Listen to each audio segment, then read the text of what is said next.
इस्लामी मुल्क होने के बावजूद नाहक बेकसूर लोगों के ऊपर जो है हमला कर रहा है, उन बेकसूर लोगों की जानें ले रहा है। हमने सिर्फ हमला किया तो उन आतंकवादियों पे किया जिन्होंने हमारी बहू बहनों का जो है सिंदूर को उजाड़ा।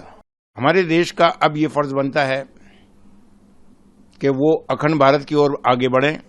पाकिस्तान के 5 टुकड़े कम से कम होने चाहिए, उनको अंदर घुस के मारना चाहिए ताकि इस आतंकवाद का जड़ से सफाया हो सके। पाकिस्तान की फौज डर चुकी है, ठिकानों से भागने लगी है और सांसद ने शरीफ को बुजदिल भी कहा है। क्या कुछ कहना चाहिए? बिल्कुल सही कहा है उसने बुजदिल, क्यों कि वो आसिम मुनीर जो उनका कमांडर इन चीफ है उसके हाथों की कठपुतली बना हुआ है और उसके पास में कोई विल पावर नहीं है। हमारे प्रधानमंत्री की विल पावर है जिसकी वजह से हमने अंदर घुस करके उनको मारा है, मुंह तोड़ जवाब दिया है और अखंड भारत की तरफ हमने एक कदम और आगे बढ़ाया है। भारतीय सूचना प्रसारण मंत्रालय ने गानों पर और जिस तरह के पॉडकास्ट जारी होते हैं उन पर भी रोक लगा दी है पाकिस्तान के। ये बहुत पहले हो जाना चाहिए था, अब लगाई है, बहुत अच्छा किया है, इसके लिए हम बधाई देते हैं हमारे मंत्रालय को।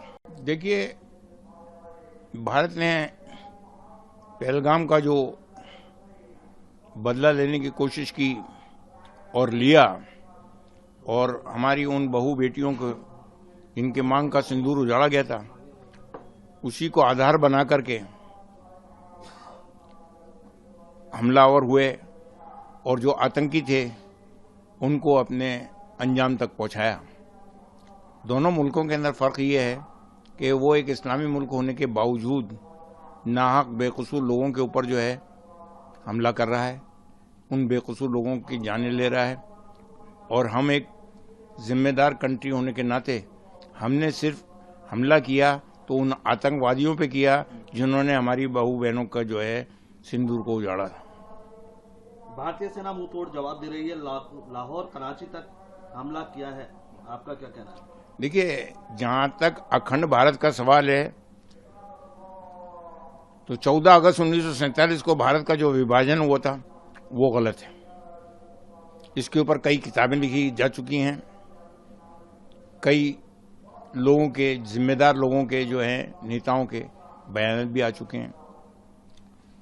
हमारे देश का अब ये फर्ज बनता है कि वो अखंड भारत की ओर आगे बढ़े और लाहौर, इस्लामाबाद, कराची उनके ऊपर कब्जा करके पाकिस्तान के 5 टुकड़े कम से कम होने चाहिए, वो करें। पूरी दुनिया भारत के साथ आतंकवाद के खिलाफ खड़ी है, आपका क्या कहना है? देखिए, भारत के साथ इसलिए खड़ी है कि हमारे देश का नेतृत्व जो है ऐसे विदेश मंत्री के हाथ में है कि जिन्होंने अदर कंट्रीज के विदेश मंत्रियों से, प्रेसिडेंटों से राब्ता कायम करके वस्तुस्थिति से उनको अवगत कराया और इसके साथ साथ हमारे जो एनएसए के जो चीफ हैं श्री अजीत डोभाल साहब, उनका नेतृत्व जो है वो भी इसके अंदर काम आ रहा है। तो इसी वजह से, यही वजह है कि तमाम विदेशों के जो नायक हैं, विदेश मंत्री हैं, प्रेसिडेंट्स हैं, प्राइम मिनिस्टर्स हैं, वो भारत के पीछे आके खड़े हो गए हैं इस आतंकवाद के खिलाफ। क्या भारत को अब आतंकवाद के खिलाफ निर्णायक जंग लड़नी चाहिए? बिल्कुल लड़नी चाहिए निर्णायक जंग, और उनको अंदर घुस के मारना चाहिए ताकि इस आतंकवाद का जड़ से सफाया हो सके।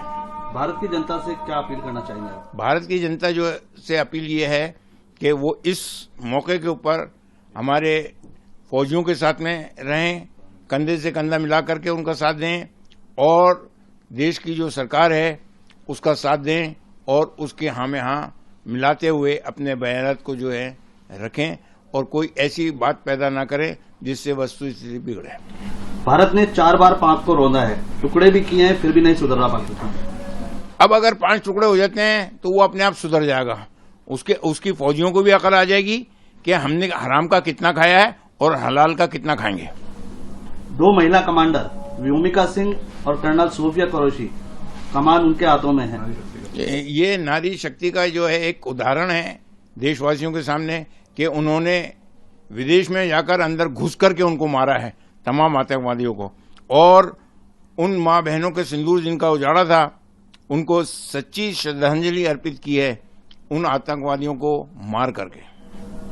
पाकिस्तान द्वारा दागी गई हर मिसाइल को बेअसर किया है भारत ने। आगे भी वो बेअसर करता रहेगा। उनके पास है क्या? हमारा डिफेंस सिस्टम जो है वो इतना मजबूत है कि वो भारत के किसी भी इलाके से भारत के ऊपर हमला करने की कोशिश करे, वो कामयाब नहीं हो सकता। और इसकी मिसाल अभी आपको सामने दिखा दी गई है।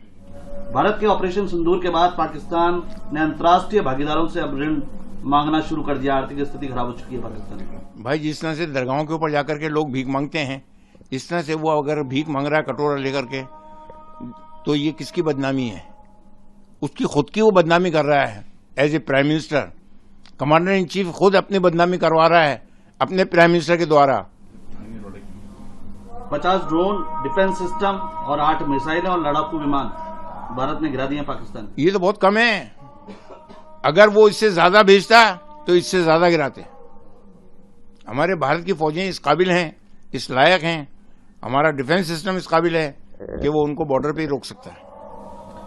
पाकिस्तान की फौज अब डर चुकी है, ठिकानों से भागने लगी और जो वहां के पाकिस्तान के सांसद हैं उन्होंने शरीफ को बुजदिल भी कह दिया है। बिल्कुल सही कहा है, बिल्कुल सही कहा है कि उसके पास में क्या है नॉलेज मिलिट्री की?